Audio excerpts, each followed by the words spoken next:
Untuk mengulas kapasitas SDM kelapa sawit ini, kami telah terhubung dengan Ketua Umum DPP Asosiasi Sawitku Masa Depanku atau Samade, Tolan Ketaren.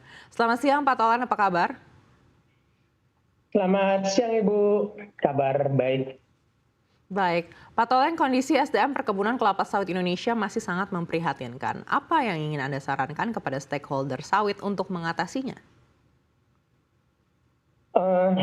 Gini ya, kalau kita cerita tentang stakeholder sawit adalah mereka memiliki segalanya. Mereka memiliki teknologi budaya mulai dari sektor hulu sampai akhir. Mereka memiliki SDM, mereka memiliki modal, bahkan mereka memiliki pasar. Nah, jadi kami di sini dari asosiasi berharap agar stakeholder serta dinas lainnya dapat memberikan pengetahuan agronomi dan pemahaman terhadap pentingnya kualitas dan keberlangsungan produk sawit itu sendiri. Misalnya tentang bibit, banyak sekali bahwa para petani ini, apalagi petani zaman yang sebelum-sebelumnya itu memilih bibit asal-asalan saja. Tapi dengan adanya seperti asosiasi ataupun adanya sering apa namanya itu himbauan dari pemerintah melalui dinas-dinas terkait, sehingga banyak petani-petani memang akhirnya seperti generasi kedua seperti kami sudah mulai memiliki pengetahuan tentang bibit kecambah yang bagus. Nah, jadi kami berharap berikutnya juga petani-petani yang lain yang belakang itu mereka bisa mengenali produk ini sendiri. Jadi tidak asal sekedar menanam seperti itu, Mbak.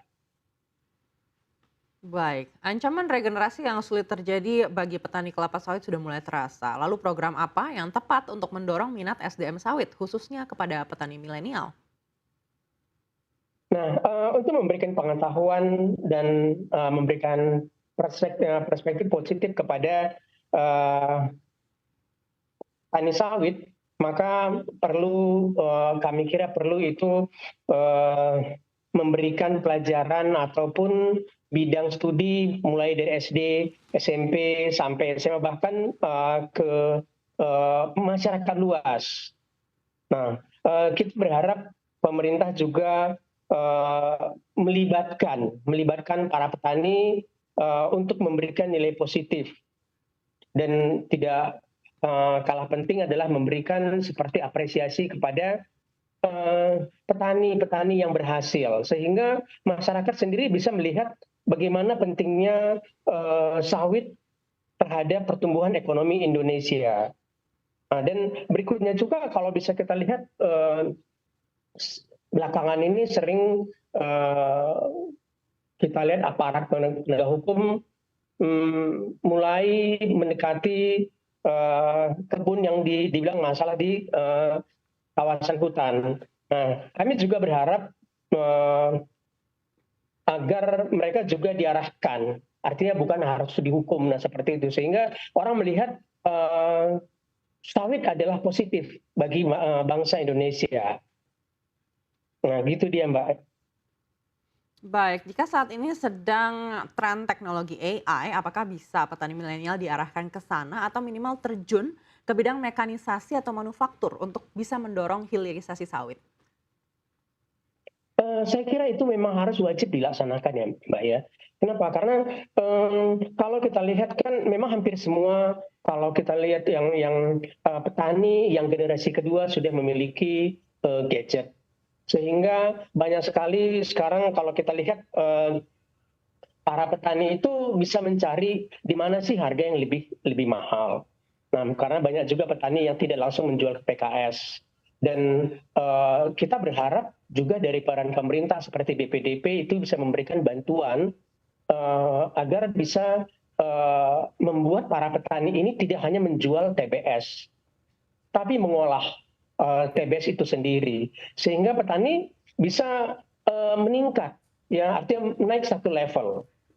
Ya, dengan perkembangan teknologi sekarang, saya kira eh, para petani ataupun anak-anak petani dengan bantuan BPDP bisa memberikan seperti bukan cuma pelatihan ya, tapi bisa memberikan beasiswa ya kepada anak-anak petani atau bahkan kepada seluruh masyarakat Indonesia yang tertarik dengan sawit ini sendiri seperti itu. Karena kita berbicara tentang sawit adalah kita berbicara tentang kehidupan.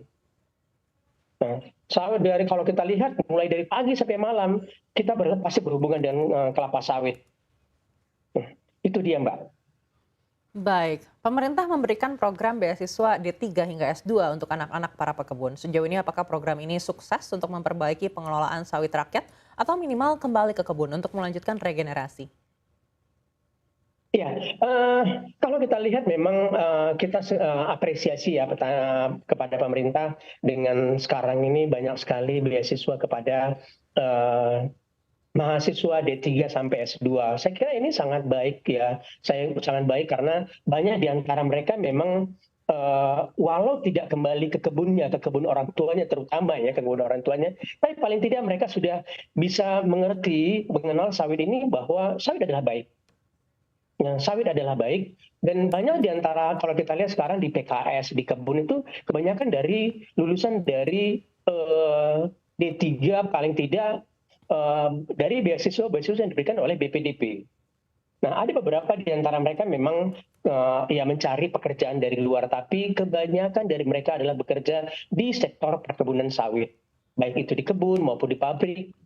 Dan bahkan ada mereka mulai mengurus kebun orang tua mereka dengan secara lebih baik. Mereka tidak lagi, saya kira lihat beberapa tempat itu mereka sudah tidak lagi menyemprot chemical untuk secara blanketing.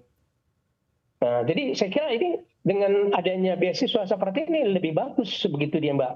Jadi kita berharap keberlangsungan sawit ini bisa menjadi lebih bagus, bisa kita katakan nanti bisa rata-rata kita bisa mendapat sertifikat ISPO minimal. Nah, itu yang kami lihat gitu dia Mbak. Lalu seperti apa gambaran kapasitas SDM kelapa sawit di tiap daerah? Apakah pengetahuan dan kapasitas sudah merata atau masih ada ketimpangan? Kalau kita lihat merata dibilang itu pasti belum.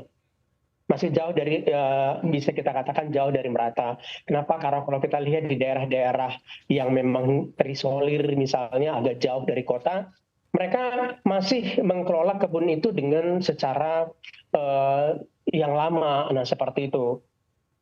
Nah, jadi kita memang berharap dari pemerintah agar sering memberikan pelatihan, ya pelatihan baik melalui dinas ataupun melalui asosiasi-asosiasi yang banyak di Indonesia. Jadi mereka bisa langsung jauh ke pedalaman yang tidak bisa dijangkau oleh misalnya pemerintah setempat. Nah, misalnya kalau dinas perkebunan gitu dia kan bisa terlalu jauh, mungkin bisa dilakukan melalui asosiasi-asosiasi begitu dia Mbak. Lalu apa harapan Anda agar SDM perkebunan kelapa sawit meningkat yang ada akhirnya dapat mendukung terwujudnya sawit berkelanjutan?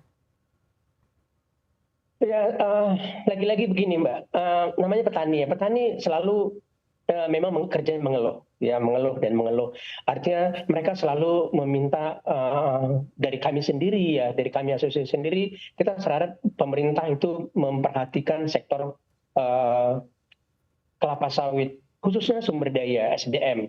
Nah, SDM maka lebih banyaklah itu pelatihan, ya pelatihan, kemudian lebih banyak itu beasiswa artinya kepada mahasiswa, walaupun itu tidak menjadi sekarang kan aturannya dibuat adalah harus anak petani sawit. Saya kira diberikan kepada masyarakat luas gitu dia, supaya bukan hanya sekedar petani, tapi masyarakat luas seperti Pulau Jawa mereka benar-benar bisa mengenal sawit. Nah, bisa mereka terjun langsung, walaupun tidak berkebun sawit di Jawa, tapi mereka bisa datang ke Sumatera, ke Kalimantan, dan sebagainya. Nah, itu yang harapan kami, Mbak. Baik. Sekali lagi terima kasih Ketua Umum DPP Asosiasi Sawitku Masa Depanku atau Samadia Tolan Ketaran telah bersama kami hari ini. Sukses selalu untuk Anda. Ya, terima kasih, Mbak.